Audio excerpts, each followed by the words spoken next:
تو مجھے اسلام کہتا ہے، حضرت محمد علیہ السلام کا فرمان کہتا ہے کہ اس عورت کا مقام یہ ہے کہ جس کو اللہ پاک نے 2 بیٹیاں عطا فرمائی ہیں، اگر ان بیٹیوں کی صحیح تعلیم و تربیت کرے گا، ان کے حقوق ادا کرے گا، ان کو ہاتھوں پہ اٹھائے گا، اس کی ساری دیکھ بھال صحیح کرے گا، میرے محبوب حضرت محمد علیہ السلام نے فرمایا کل قیامت کے دن میرے ساتھ ایسے ہوگا جیسے یہ 2 انگلیاں ہیں۔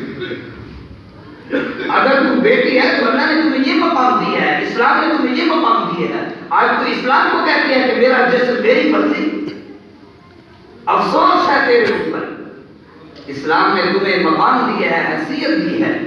اگر میں یہود سے پوچھتا ہوں، ادھر اسلام کو میں نے رکھا، ادھر یہودیت سے پوچھتا ہوں، تو کہ تمہارے سامنے، تمہارے مذہب میں، تمہارے نظریے میں عورت کیا چیز ہے، عورت کو تم کیا سمجھتے ہو؟ تو وہ یہودیت کہتی ہے کہ یہ عورت کوئی انسان نہیں ہے۔ انسانیت کے ساتھ یہودیت کہتی ہے کہ انسانیت کے ساتھ اس کا کوئی تعلق ہی نہیں ہے۔ حضرت مولانا شیخ التفسیر اسلم شیخ اپنی رحمۃ اللہ علیہ لکھتے ہیں کہ فرمایا یہودیت کا نظریہ یہ ہے، کتابوں میں پڑھو، یہودیت کی کتابوں میں یہودیت کا نظریہ یہ ہے کہ عورت ایک حیوان نما ایک چیز ہے جو انسانوں کی خدمت کے لیے پیدا کی گئی ہے۔ اسلام نے کہا نہیں، عورت ایسی چیز نہیں ہے۔ عورت تو وہ ہے الجنۃ تحت اقدام امہات، عورت وہ ہے جس کے قدموں کے نیچے اللہ پاک نے تمہاری جنت رکھ دی ہے۔ اگر تم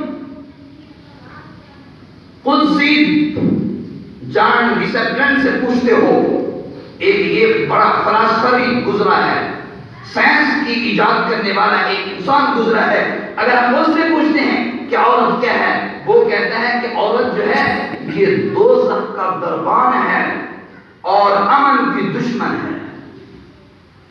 تو میرے محترم دوستو، وہ لوگ عورتوں کو کوئی مقام نہیں دیتے، لیکن اسلام نے عورت کو وہ مقام دیا ہے جس مقام کو اس عورت نے پہچانا ہی نہیں ہے۔ اس لیے اللہ جل شانہ نے عورت کی شان بیان کرتے ہوئے، عورت کو اس کا مقام دیتے ہوئے اللہ نے فرمایا وَقَرْنَ فِي بُيُوتِكُنَّ، وَقَرْنَ ٹھہری رہو۔ بیٹھے رہنے والا، ایک جگہ پر بیٹھ کر حکم چلانے والا وہ بادشاہ سردار ہوتا ہے، ذلیل اور خوار نہیں ہوتا۔ انہیں دیکھا نہیں ہے کہ ہم مرد کی پیدائش پہ بڑی خوشی مناتے ہیں، لیکن جب بچہ پیدا ہوتا ہے خوشی ہو رہی ہوتی ہے، لیکن ہم نے مشاہدہ کیا ہے کہ ساری کی ساری زندگی اگر خواری آئی ہے تو اس مرد کے ذمہ آئی ہے۔ عورت کو اسلام نے کئی عورت کو خوار نہیں کیا، مرد کو کہا ہے کہ جاؤ بیت سے کما کے آؤ۔ جب حضرت محمد علیہ السلام کی بیٹی کا نکاح ہوا، حضرت بی بی فاطمہ کا، تو حضرت بی بی فاطمہ رضی اللہ تعالی عنہ کو حضور نے اس کے گھر بھیجا۔ شام کو حضور، مختصر عرض کر رہا ہوں، شام کو حضور ان کے گھر پہنچے، حضرت علی المرتضیٰ کو بھی بٹھایا، بی بی فاطمہ کو بھی بٹھایا اور کہا بیٹا گھر کے کام کرنا فاطمہ تیری ذمہ داری ہے، باہر کے کام کرنا علی تیری ذمہ داری ہے۔ عورت کو مقام دیا ہے، اس لیے قرآن کہتا ہے وَقَرْنَ فِي بُيُوتِكُنَّ، کہ ٹھہری رہو فی بیوتکن، اپنے گھروں میں۔ قرآن تو یہ کہتا ہے، تو کہتی ہے میرا جسم میری مرضی، تو اپنے اشتہار اٹھا کر بازاروں میں پھرتی ہے اور یہود و نصارہ کی زبان بولتی ہے کہ میرا جسم میری مرضی، میری مرضی میں نکاح کے ساتھ رہوں یا نہ رہوں۔ اسلام اس چیز کی ہرگز اجازت نہیں دیتا، اور تو کہتے ہیں کہ یہ میرا حقوق ہے، نہیں، ہرگز تیرے یہ حقوق نہیں ہے اسلام کے اندر۔ اسلام نے تمہیں بادشاہ بنایا ہے، اسلام نے تمہیں گھر میں بٹھایا ہے، اگر تو باہر نکلے گی تو پھر اپنے حقوق کو خود ضائع کر رہی ہے، اسلام کا اس میں کوئی قصور نہیں ہے۔ اس لیے قرآن کہتا ہے وَقَرْنَ فِي بُيُوتِكُنَّ، اپنے گھروں میں بیٹھی رہو، وَلَا تَبَرَّجْنَ تَبَرُّجَ الْجَاهِلِيَّةِ الْأُولَىٰ، قربان جائیں قرآن کے اس اصول کے اوپر۔ قرآن کے اس اصول کی خلاف ورزی بھی کرتی ہے۔ قرآن کہتا ہے گھر میں بیٹھ، اپنی زنائش کو، اپنے بناؤ سنگار کو لوگوں لوگوں کے سامنے دکھاتی نہ پھر، یہ تیرا کوئی طریقہ اچھا نہیں ہے، یہ تیرے حقوق نہیں ہے۔ تو کہتے ہیں کہ میں اسلام کی بڑی علم بردار ہوں، میں عورتوں کے حقوق کی علم بردار ہوں، روڈوں پہ نکل کے آتی ہے، تو نفس قتل کی منکر ہے۔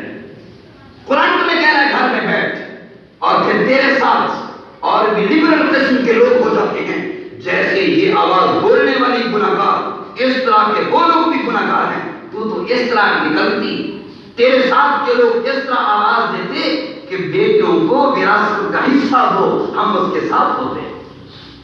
اگر تیرے چلنے والے تیرے ساتھ لوگ یہ کہتے کہ نکاح والی عزت کو مقام و مرتبہ دو، ہم تیرے ساتھ ہوتے۔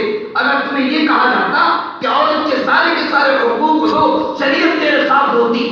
شریعت نے تو تمہیں اتنا حق دیا ہے کہ تو اپنے گھر میں رہتے ہوئے اس طرح رہے کہ اگر بچے کے دودھ پلانے کی بھی تو عزت لینا چاہے تو لے سکتی ہے۔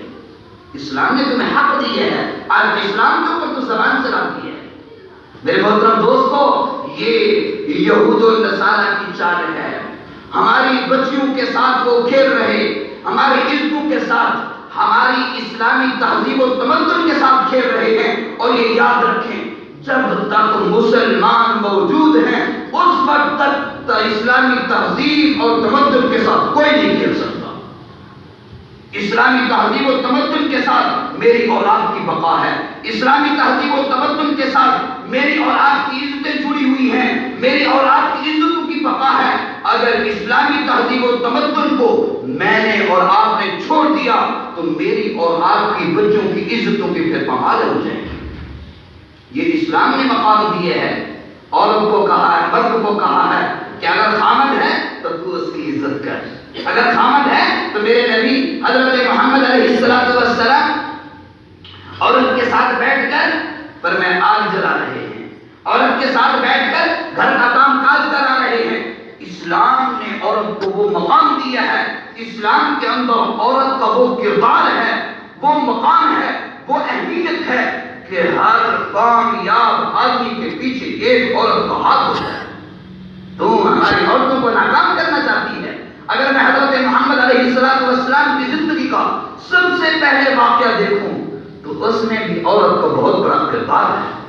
حضرت خدیجہ الکبریٰ رضی اللہ تعالی عنہ جب حضور علیہ السلام کے اوپر پہلی وحی نازل ہوئی غار حرا کے اندر، حضور علیہ السلام پریشان ہو کے گھر میں آئے تو حضور علیہ السلام کہہ رہے ہیں حضرت خدیجہ الکبریٰ رضی اللہ تعالی عنہ سے، زملونی زملونی، میرے اوپر چادر ڈال دو، میرے اوپر چادر ڈال دو۔ حضور پریشان تھے تو بی بی خدیجہ نے تسلی دی، ایک عورت تھی، عورت نے تسلی دی۔ روایات میں آپ سنتے رہتے ہیں کہ سب سے پہلے اسلام 4 لوگ لے کے آئے۔ بعض حضرات فرماتے ہیں یہ 4 لوگوں میں سے علامہ ابن کثیر رحمۃ اللہ علیہ فرماتے ہیں میرا نظریہ یہ ہے کہ سب سے پہلے ایمان اور یقین رکھنے والے خدیجہ الکبریٰ ہیں۔ کیوں؟ اس لیے کہ اس واقعے کا سب سے پہلے پتہ حضرت خدیجہ الکبریٰ کو پتہ چلا اور ان کو یقین ہوا کہ یہ کوئی عام انسان نہیں ہے بلکہ اللہ کے نبی ہیں۔ ان کو یقین ہوا، اس لیے وہ اپنے چچا زاد کے پاس، اپنے چچا کے پاس لے کے گئی، حضرت ورقہ بن نوفل رضی اللہ تعالیٰ عنہ کے پاس۔ تو میرے محترم دوستو، عورت کا تو یہ کردار تھا، عورت کا کردار تو یہ تھا۔ حضرت محمد علیہ السلام فرماتے ہیں کہ اگر میرے دین کا تم آدھا حصہ سیکھنا چاہتے ہو تو وہ بھی عائشہ کے پاس ہے۔ عورت کا کردار تو یہ تھا۔ ہماری عورتیں جنگوں کے اندر شریک ہوئی، ہماری عورتوں نے مجاہدین کی خدمت کی ہے، ہماری عورتوں کا یہ جذبہ تھا کہ ایک جنگ کے اندر ایک عورت حضرت محمد علیہ السلام کی خدمت اقدس میں اپنے بال لے کے گئی، یا رسول اللہ صلی اللہ علیہ وسلم یہ لے جائیں، میرے پاس اور کچھ نہیں ہے، یہ لے جائیں، کسی گھوڑے یا اونٹ کی لگام کے اندر اس کو استعمال فرما دیں تاکہ میرا بھی حصہ ہو جائے اسلام کے اندر۔ آج ہم کس طرف جا رہے ہیں؟ ہماری عورتیں کس طرف جا رہی ہیں؟ ہمارے اوپر کس کی نظریں ہیں؟ ہمیں کون خراب کرتا جا رہا ہے؟ میرے محترم دوستو، ہمیں اس کے اوپر دیکھنا پڑے گا۔ اپنی تہذیب و تمدن کو ہم نے نہیں چھوڑنا۔ قرآن یہی کہتا ہے وَلَا تَبَرَّجْنَ تَبَرُّجَ الْجَاهِلِيَّةِ الْأُولَىٰ، تم نہ اپنی یہ زیب و زینت کو ظاہر کرو جیسے زمانہ جاہلیت کی عورتیں زیب و زینت کو ظاہر کرتی تھی، تم ایسا کام ہرگز نہ کرو۔ وَأَقِمْنَا الصَّلَاةَ، نماز قائم کرتی رہو۔ اب ہم نے قرآن پاک نے یہاں پر 3 باتیں بتا دی عورت کے متعلق۔ پہلی بات یہ بتائی کہ اپنے گھر میں بیٹھی رہے، یہ جو باہر نکلی ہے ہم اس کو برملا کہتے ہیں کہ تو نے قرآن کے خلاف کیا۔ قرآن تو تمہیں یہ کہتا ہے تو گھر بیٹھی رہے، اگر تو گھر بیٹھی رہے گی تیرا خامن تیرا نوکر، تیرا بھائی تیرا نوکر، تیرا بیٹا تیرا نوکر ہوتا، تو باہر کیوں نکلی ہے؟ اسلام نے تمہیں حقوق دے دیے ہیں، پہلی خلاف ورزی تو نے یہ کی۔ دوسرا قرآن حدیث نے، قرآن نے، شریعت نے تمہیں یہ حکم دیا ہے کہ اپنے آپ کو لوگوں کو نہ دکھاتی پھرتی رہے، جیسے زمانہ جاہلیت کے لوگ عورتیں کرتی تھی، تو ایسا کام نہ کر، گھر میں بیٹھ کر جا کے تیری اس میں عزت ہے، اس میں تیرا وقار ہے، لیکن تو نے اس کے بھی خلاف کیا۔ تیسری چیز قرآن پاک نے فرمایا وَأَقِمْنَا الصَّلَاةَ، نماز قائم کرتی رہے۔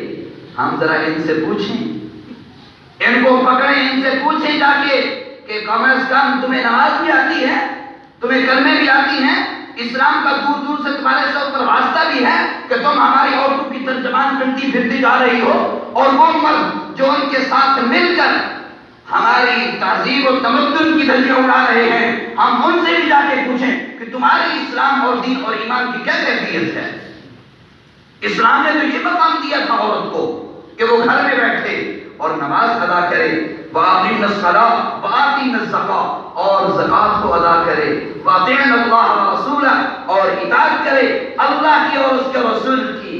اگر اللہ اور اس کے رسول کی اطاعت کر رہی ہے تو میرے محترم دوستو یہ عورت بہت مبارک ہے، اس عورت کو بڑا مقام ہے، یہ عورت اتنا بڑے درجے کے اوپر پہنچی ہے کہ حضرت محمد علیہ السلام نے فرمایا اگر یہ عورت اس طرح کی عورت ہے تو پھر ماں کی صورت میں ہے تو اس کے قدموں میں جا کے جنت کو تلاش کرو۔ ایک آدمی آئے، یا رسول اللہ علیہ وسلم جہاد میں جانا چاہتا ہوں۔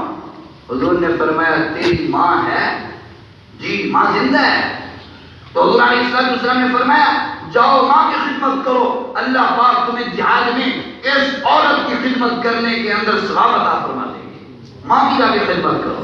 اور ایک حدیث میں آتا ہے حضور علیہ السلام نے فرمایا مجھے 3 چیزیں پسند ہیں، 3 چیزیں پسند ہیں۔ کیا کیا 3 چیزیں؟ فرمایا پہلی چیز یہ خوشبو، خوشبو حضور علیہ السلام نے فرمایا مجھے بہت پسند ہے، اور فرمایا دوسری چیز فرمایا وہ نیک عورت ہے۔ یہاں پر محدثین کرام نے لکھا ہے کہ حضور علیہ السلام نے عورت کے ساتھ خوشبو کو ذکر کیا ہے، اس کی وجہ کیا ہے؟ اس کی وجہ یہ ہے کہ فرمایا جیسے عورت ہر ایک خوشبو ہر ایک انسان کو محبوب ہوتی ہے، فرمایا اسی طرح عورت کو بھی ہر ایک انسان محبوب رکھے۔ اشارتاً عورت کا یہاں بھی حق بیان کر دیا ہے کہ جیسے تم میں سے کوئی ایک آدمی بھی ایسا نہیں جس کو خوشبو پسند نہ ہو، فرمایا اسی طرح کوئی تم میں سے کوئی ایک مرد بھی ایسا نہ ہو جس کو عورت پسند نہ ہو، بلکہ عورت کو پسند کرو۔ اس لیے حضور علیہ السلام نے فرمایا النکاح نصف الایمان، نکاح نصف ایمان ہے۔ تو میرے محترم دوستو اسلام نے عورت کو بڑا مقام مرتبہ دیا ہے۔